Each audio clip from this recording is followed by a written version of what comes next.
Hey everyone, Chat Sematary is back, and I am joined by a brand new guest today. We are talking all about Quicksilver Highway, which is a little bit of a different Stephen King adaptation because his story isn't the only one adapted. But Ryan Larson, how are you doing? I'm doing well. Thank you so much for having me on the show. I'm very excited to talk about this movie. Of course. And why don't you just go ahead and quickly introduce yourself for those who might not be familiar with you? Yeah, I am Ryan Larson. I am the editor and co-founder of ghastlygrinning.com. Our kind of mantra is make horror happy. So everything you'll find on there is all with a celebratory and positive intent. You're never going to see any negative or scathing reviews. We still point out things we might have not liked, but the intention of a review is to try to help that movie or show or book or whatever find its audience. So we try to highlight the good while still covering the bad sometimes. Sounds like this podcast. Yeah. It's also a safe space for horror. So we are very big on trying to make sure and push female, minority, and LGBTQIA representation in horror. So that's another big goal of ours. I'm also the co-host of the Keep Screaming podcast. I do that with my best friend B, and that is bi-weekly, and we cover slasher movies. Every other week, we take a slasher and we dissect it from top to bottom, and then at the end of the episode, we rank them on how well it works as a slasher, not as a movie necessarily, but as a slasher film. And then I'm kind of just all over the internet. You can find me at Bloody Disgusting right now. I have a column over there, and I'm on Twitter a lot. So yeah, at Ryan Larson on Twitter too. Nice. I will be sure to link to all of your things in the show notes for anyone who is interested. And like I said, today we're talking about Quicksilver Highway, which is, it's something, to say the least. And I've sort of hit this stretch on this podcast where I was like, wow, the 90s were kind of wild for Stephen King adaptations. And this one, you have the adaptation of Stephen King's Chattery Teeth and Clive Barker's The Body Politic, which I have not read that story, so I was totally unfamiliar with at least half of this going into it, and Chattery Teeth I had read recently, semi-recently anyway, so why don't we just go ahead and start with King's adaptation, because obviously that is the point of this podcast, but were you familiar with the Chattery Teeth story before watching Quicksilver Highway?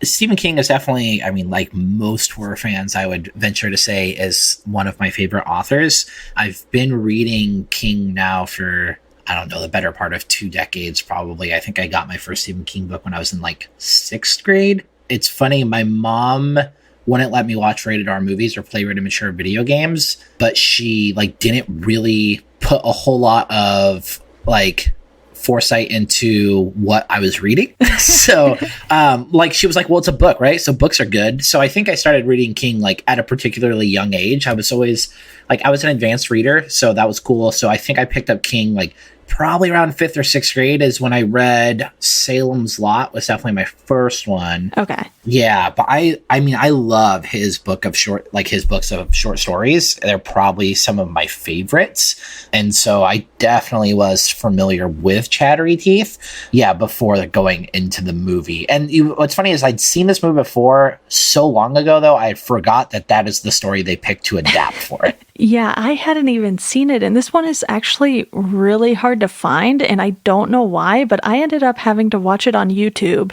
with Spanish subtitles embedded into the video, so you couldn't turn them off or anything.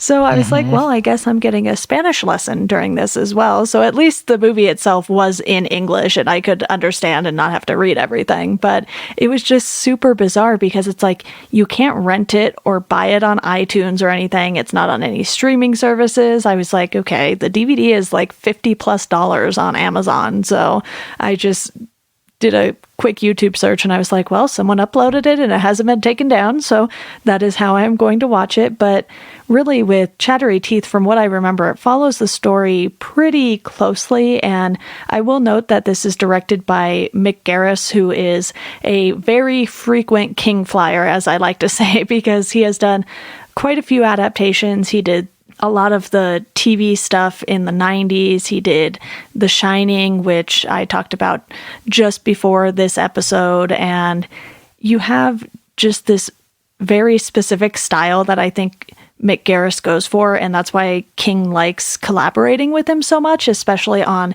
his own stuff and not necessarily original stuff, just stuff that he's adapting. And I feel like with Chattery Teeth, you really get the vibe of the story, but the teeth weren't quite as menacing as I thought they would be given the story content.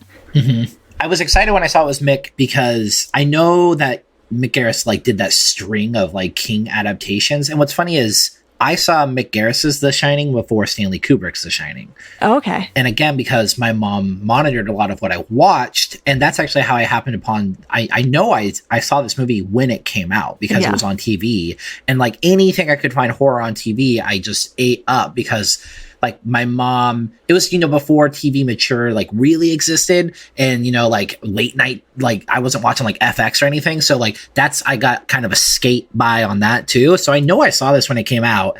And I know I saw Mick Garris's The Shining when it came out too. Like I remember recording it onto VHS so that I could rewatch it. So it's funny, for years actually, like I was like, yeah, I like the Shining, and people are like, oh yeah, blah blah blah. I'm like, oh no, like the one with the guy from Wings, and they're like, what? Because I actually do kind of have a soft spot for that movie. But yeah, like I was excited when I saw it was Mick, just because he's handled so many, and it's like you said, I do think he has like kind of a handle on that kind of like quirky Stephen King weirdness, and I do think he has, honestly, like I give him a lot of props because I think he decided to try and tackle some of the stories that were too goofy maybe, or like people thought were not going to be able, like I think Sleepwalkers is another one that from the outside looking in could be seen as something that wouldn't work as a film. And there's a lot of King stuff that's so easy to adapt, so I give people like Mick Garris and Mike Flanagan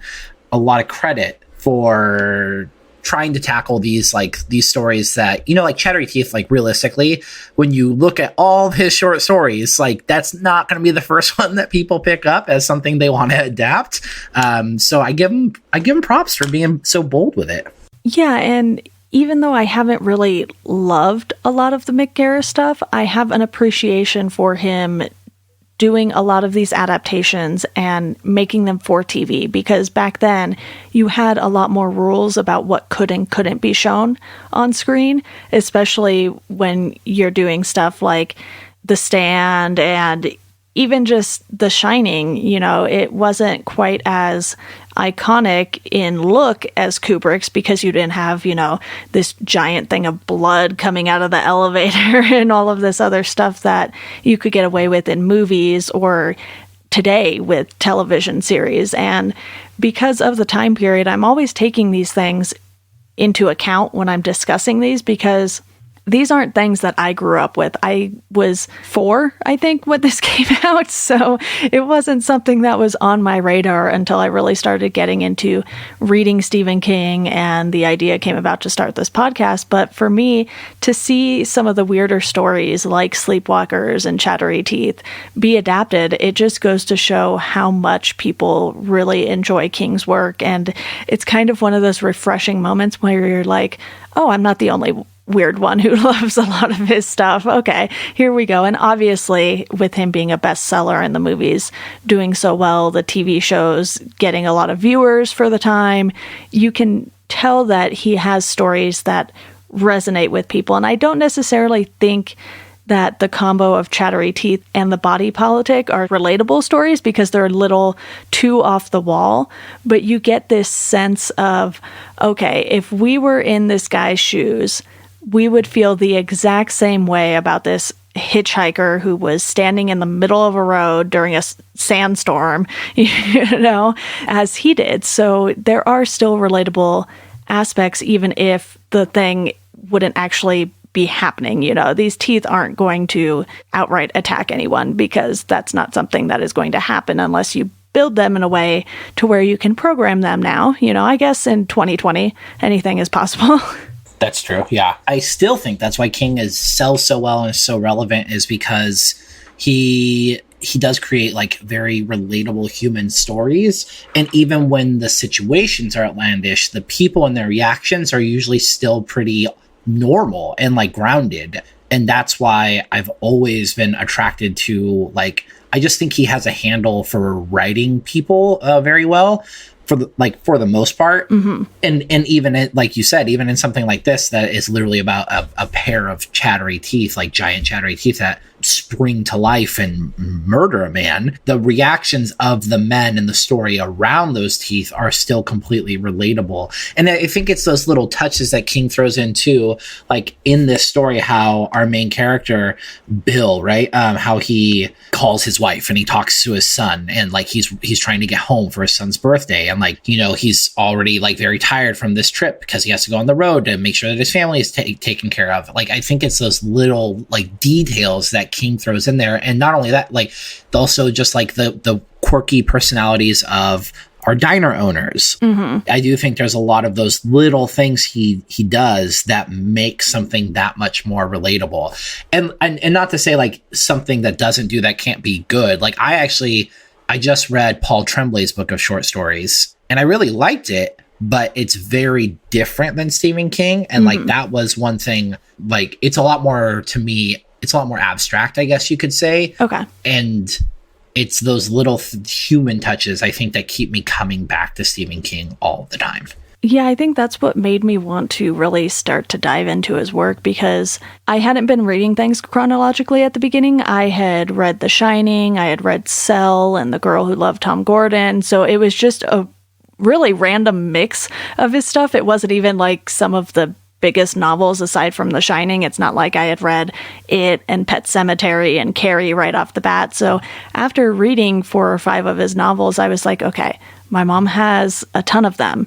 She had started buying the mass market paperbacks when they first started coming out, and she had through, I want to say, Wizard and Glass. So there was a good chunk there for me to start on, and I had bought some others here and there. So I was like, I don't know what it is about this guy, but I just really want to read all of these books because I had seen movies and TV shows by that point. It just draws you in the way that he does his character work. And in something as short as Chattery Teeth, because, you know, Mick Garris actually wrote this as a pilot for a television show. He basically took 2 episodes and kind of mashed them into one, and it was really going to be the pitch for this Quicksilver Highway TV show. So you have Chattery Teeth that is, you know, about 40-ish minutes, same with The Body Politic, and you have to get to know your characters in such a small amount of time with something like that. And while I think maybe it would have been cool to do another creep show instead with these 2 stories in particular, or, you know, maybe put these into Creep Show 3 and replace whatever went on with that. But still got this. And while I didn't think it was the most fantastic thing in the world, I thought it was fine. And it did a nice job of just giving you these quirky stories and bringing them to life. And they tie them together with Christopher Lloyd's Quicksilver. So, you know, you have that sort of creep show type element to this. And while I don't think it was pulled off quite as well because, you know, creep show is known for the effects and just the way that all of the stories look and how sort of the creep ties everything together. But in this, instead, you have an actual person tying these things together. But I just am so fascinated by what came out in the 90s, and the fact that this, again, was so hard to find. I was like, why is this the thing that is hard to find? Because I knew going into this that certain things would be a little harder to find, and there were like special editions of books or short stories, and I was like, okay, I'm not going to bother with those because I saw they were going for like $200, and I was like, we're not going to bother with that stuff. But this, I had no idea it would have been this hard to find. Did you end up rewatching this before the podcast? I did. So I actually also had to find it on YouTube. Okay. I watched the same version as you with the Spanish subtitles. And it's wild because I know, so like I said, I remember watching it on TV, and I definitely remember renting it too. So it's wild that that DVD is so much. I can only imagine that it's got to be like a rights thing. Yeah. And also just made for TV stuff is just so hit and miss on its availability. And like, I feel like we're getting to that point where people are starting to take it more seriously. Like, we live in a time now where we're really lucky that we have companies like Shout and Scream Factory and Arrow and Vinegar and all these like companies that are scouring, you know, whatever they can to try to get any product to put out. And I definitely am seeing more of like, you know, we're seeing like Wes Craven and John Carpenter's made for TV films start to hit like those kind of like boutique dealers. So it's only a matter of time till we get up to the 90s and these start to be, you know, reanalyzed and relooked at, and we'll probably end up getting something depending on rights. You know, I think the fact that it's Barker and King would probably have something to do with it, although I can't imagine that those two would ever be petty enough to like have a quarrel. It's probably more like whoever owns the rights to Clive Barker's, you know, body politic in media, and then Chattery Teeth as well. But I did end up rewatching it, and yeah, I read up on it too, just like you, how it was like supposed to be a pilot and then they mashed it together to create this movie. And yeah, it doesn't work quite as well as Creepshow. And I think Creepshow has an unfair edge because it has the creep who's undeniably cool. And then also, and then it has like this comic book style, like this old EC Comics feel, which is also really neat. So and then, you know, also when you're doing an anthology show, something like this, you're competing against, you know, Creepshow or Tales from the Crypt, which had the Crypt Keeper, who's also awesome. Or you try to go live action and now you're competing with Rod Serling, who, even though the Twilight Zone's been off for years, like, he's still a staple and an icon. So I think what they did here is interesting. I loved reading how Mick Garris wanted someone sexy for the role, and they somehow landed with Christopher Lloyd. He's not quite a sex icon to most, I believe, but I think he's perfect. I think his hairpiece is really bad, but I think like his acting and the way he talks, and like he brings a certain amount of menace to how he says things, but it's in a weird way where you're like, is this meant to be menacing, or is this how this guy talks?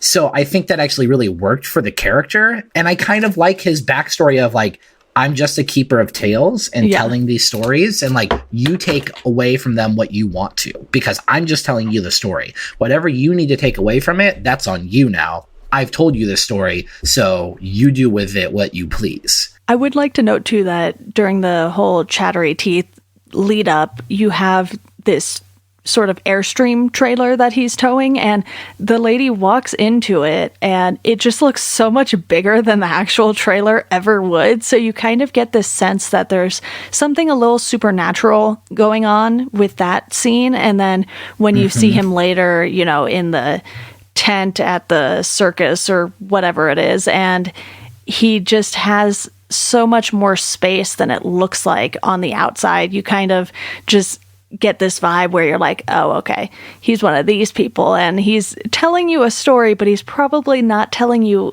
everything you need to know. So it was just a fun little thing that I noticed in comparison to a Creepshow and these other anthology series. And I think in the long run, maybe it could have worked, but the combination of the two stories, they were so drastically different that I could definitely see it being like an hour-long TV show where they just maybe do one story and have Lloyd as the narrator at the top of the episode and at the bottom of the episode, sort of thing. But, you know, sometimes we don't always get to see these things come to fruition, so at least we did get Quicksilver Highway out of it. But is there anything else in particular about Chattery Teeth that you want to mention? I love how goofy it is. I don't know if you caught it though, like, I'm sure you did. At the beginning of the episode, when he walks into the store, like, Christopher Lloyd's character is looking at the teeth and he leaves. Yeah. It's like, I love that little cameo. So I do, and I agree with you. Like, the stories are very drastically different, and I think it would work as standalone episodes, but mashed together, it seems a little hodgepodge. Yeah. No, but I just enjoy how like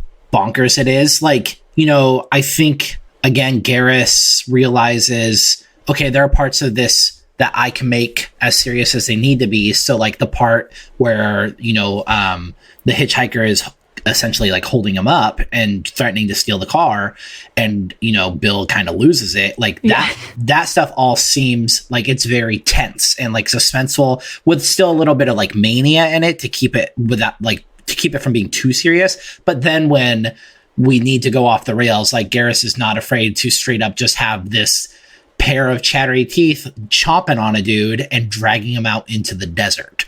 So I appreciate that he is willing to play like both sides of the coin, essentially. And I think he does that pretty well in both of the segments. Yeah, and I will note that Raphael Sparge, I'm probably butchering his last name, but he was pretty entertaining as mostly Bill. He was also Carrie, the newlywed, but as Bill, he just sort of has this moment where you see that turn, like you mentioned, and it just works so well for how quirky the story is to begin with, because it's one of those stories where when you're reading a King collection, you're like, oh, this one's a little different than the others. And I haven't liked his collections quite as much as you have, but there are certain ones that just stick with you. You'll read Night Shift or Nightmares and Dreamscapes, and you're just like, oh, okay, I understand why these short stories are the ones that ultimately ended up being adapted. And because this one was part of something bigger, you can't help but wonder what else would Mick Garris have wanted to do as far as Stephen King short stories for this, had he been able to run with the idea. Yeah, I think that's the biggest like bummer of thinking about it, is especially because I feel like horror more than anything, more than any other genre, really has like a plethora of short stories. I mean, Chattery Teeth was originally published in Cemetery Dance, which is a magazine that collected horror shorts, not just Stephen King stuff. So it would have been very interesting to see what he decided to pick from King, but also what he would have decided to pick from like everything. Obviously, he was like lucky and was able to land essentially the two biggest horror authors of the time, like a short from both of them. But like they only have so much content that he would have been able to tap into. I would have loved being able to see what other King stuff he would have picked, and also what areas he would have mined for more material too. Yeah, absolutely. Well, let's quickly talk about the body politic. Obviously not a King story, so not a super big focus for this podcast, but because these two were put together, I do still want to talk about it. And this is actually where more of the cameos come in, because you have cameos from Clive Barker and John Landis, and then Cynthia Garris appears, as she does in many or all of the Mick Garris adaptations, but you also have Matt Frewer, who was Trash Can Man in The Stand, so that's sort of the King connection for this story in particular, which is fun. But really, you have this story about a lot of hands being chopped off. All of the hands are chopped off, and I'm not really sure what else the point is.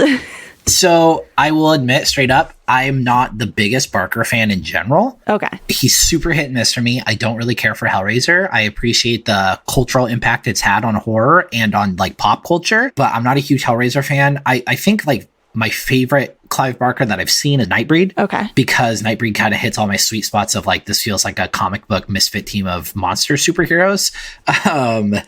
But yeah, so like Barker, I'm not a huge fan of. I love cameos. I think as horror fans, we're built-in suckers for cameos. It's just something that we're like, ooh, that's fun. And like, we love seeing the connection. Mm-hmm. And I love Matt Frewer because I was a big Max Headroom fan. Like my dad was really into that show. He used to talk about it all the time. And then when I finally got to watch it, I really loved it. And it was, I don't know if you've ever seen it. I have not. Yeah, it's a super weird dystopian future science fiction show from the 80s. And it only ran for a season. And it's about, we're taken over by television networks. Like we're ruled by television networks. And Max Headroom is like kind of this character that Matt Frewer plays. It's a copy of a character's mind. It's very weird. But I really like Frewer. So I like everyone in this story, but I don't know, like the hands, it was just kind of weird.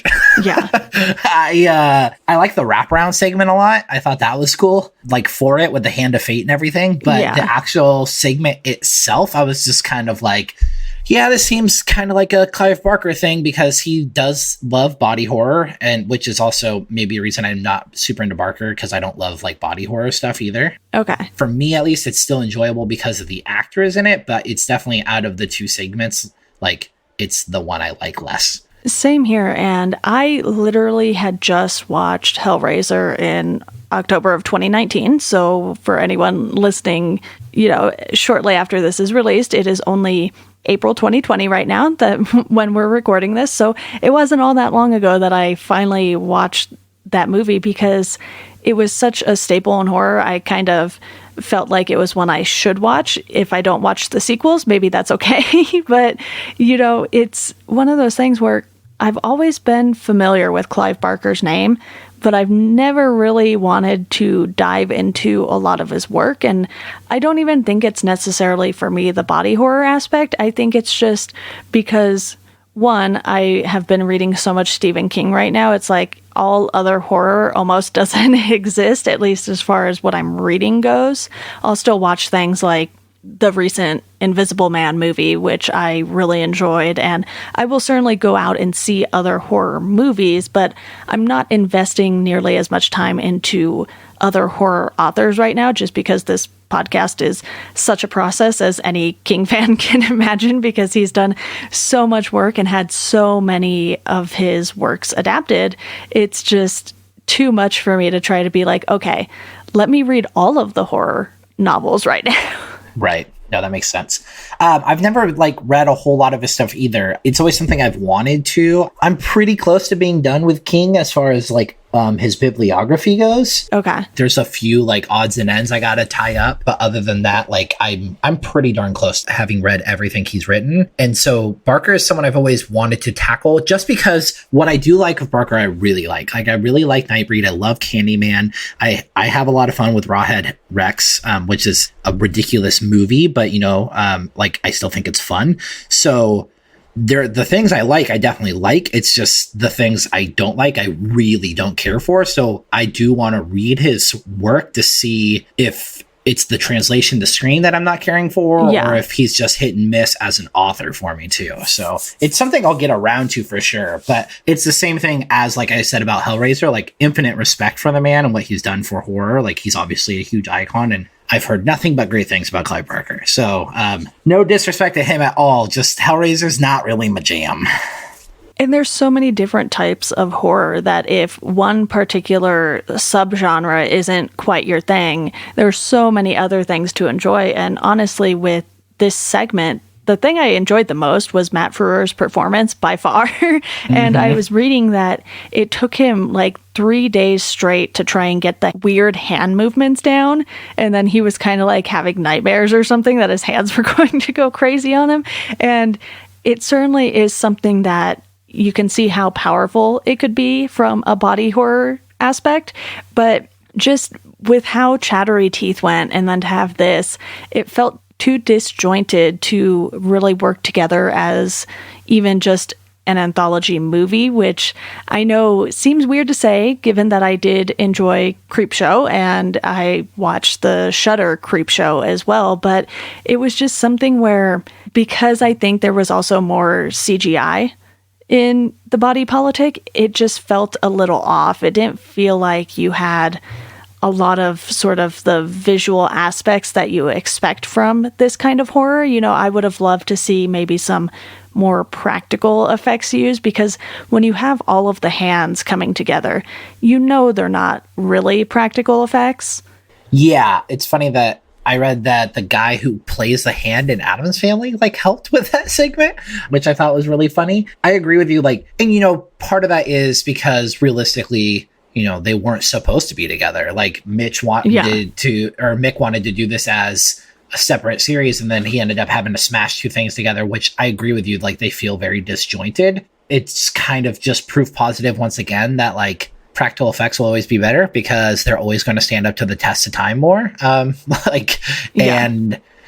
when you watch something like Chattery Teeth, it's goofy, but it's charming because it's still this pair of chattery teeth that someone is puppeting, right? That they're he's having to act like these things are biting him. And this one, I think once you lose Frewer and the hands are on their own, it loses a lot of its charm, because a lot of the charm was in Frewer's performance and with the hand stuff. And also this again is something I'd really be interested to read, because it comes across very silly, the hands on his body, talking to each other with the little voices, and it's just very goofy. And Barker doesn't strike me as a goofy guy, so I kind of wonder what the actual short story is because I can't imagine it's as silly as this like short was. Yeah. Well, do you have any final thoughts on Quicksilver Highway before we sort of dive into ratings and wrap this up? I mean, my final thought would just be like, if you're out there and you're listening, like watch it. It's free on YouTube. It's totally not unbearable at all. It's a super fun, just like, you know, middle of the day, I'm making lunch, want to put something on movie to have on in the background. Yeah. It's got some good performances in it. Like we said, Frewer is really good and Sparge is really good. And I think other than his hairpiece, like I really enjoy Christopher Lloyd as the role of Aaron Quicksilver too. So it's definitely like, it's fun. It's like a fun thing to throw on. Yeah, and I just like to kind of dive into ratings just because it's always interesting for me to see if I'm on the same page as my guest. And I might have been a little harsh on this one. I gave it a 2 out of 5. And I think that's just because I wasn't super into the body politics story. And really, you have this aspect of it where if half the movie doesn't work, that's kind of a bummer, even though Frewer's performance was pretty spot on. Yeah. If I were to rate it, I'd give it a 3 out of 5. Okay. Just because I think it's like goofy fun. And I agree with you completely about the body politics story, like not super working, but I enjoy all the Christopher Lloyd like wraparound stuff around it enough to bump it up a little bit. Yeah, that's fair. I have certainly bumped up ratings just based on one person's performance before. And I'm trying to kind of look at my ratings as a whole as I do this too and be like, okay, if, you know, something like Shawshank or Kubrick's The Shining is 5 stars for me, where does that put everything else? No, that's very fair. Yeah. It's certainly been a challenge too, because I've been trying to do that with the books as well. And as I'm reading through like the Dark Tower series, I'm like, maybe I jumped the gun and I didn't like some of these as much as I thought I did in comparison to, you know, now that I've read a few more and stuff like that. So I may or may not be making some adjustments down the line as this podcast goes along. But for the most part, I think the TV movie stuff, a lot of it is really falling between like the 2 to 3 star range for me. And that's simply because they had so many more restrictions that it's almost, you know, not fair to them that you can't necessarily get everything across that you want to in a King adaptation. Mm-hmm. No, for sure. And I feel you. On our podcast, like I said, at the end of every episode, we rank them. And the more time that goes on, the more movies that are added to the list. Yeah. Especially because we've tried to stay away from like the big slashers. So we've only done like 2 of the Fridays, 2 of the Nightmares, 1 Halloween, and it was the remake, like the 2018. We haven't done any of the originals. So like the more those get added, I start looking at the list and I'm like, maybe like, I wonder what this would look like if we readjusted things, because it's very interesting to look at everything and it just gets really hard to see where things start to fit in. So I 100% feel you on that. Yeah, and obviously ratings are totally arbitrary and don't really matter to anyone but ourselves. And you know, just if you super like subjective. Stuff, you like stuff. Don't feel bad for liking stuff. If someone likes this way more than you or I do, that's fantastic. I am very happy for you. Please watch all of the horror. But Ryan, thank you so much for coming on to talk about Quicksilver Highway. I know this, like we've said many times throughout this, is one of the quirkier adaptations, but sometimes those are the ones that you just kind of want to sit and watch and not have to turn your brain on to understand what's happening. Oh, completely agree. Yeah, and thank you so much for having me. And I'm really, like, as funny as it sounds, like I'm really excited that I got to watch this one because I am always I try to champion like the weird little horror that falls between the cracks a lot of the time. So when I saw this was still available, I was like, oh yeah, I love this as a kid. I'll totally do that. So yeah, thank you for having me on. It was a blast. Of course, and it's greatly appreciated that you chose to pick this one because it was not claimed, and there are some things on the list I'm like, is anyone going to claim this? Am I going to be flying solo? What's going on? Yeah, feel free to hit me up for any of the weird stuff. I'll tackle the weird, so I'm around. Awesome, will do. All right, that does it for this episode of Chat Sematary. You can support the podcast on Patreon for $1 a month. You'll get a thank you on the show. For $2 a month, I will send you a Chat Sematary sticker. And if you want to follow us on social media, you can do so at Chat Sematary on Twitter, Instagram, and Facebook.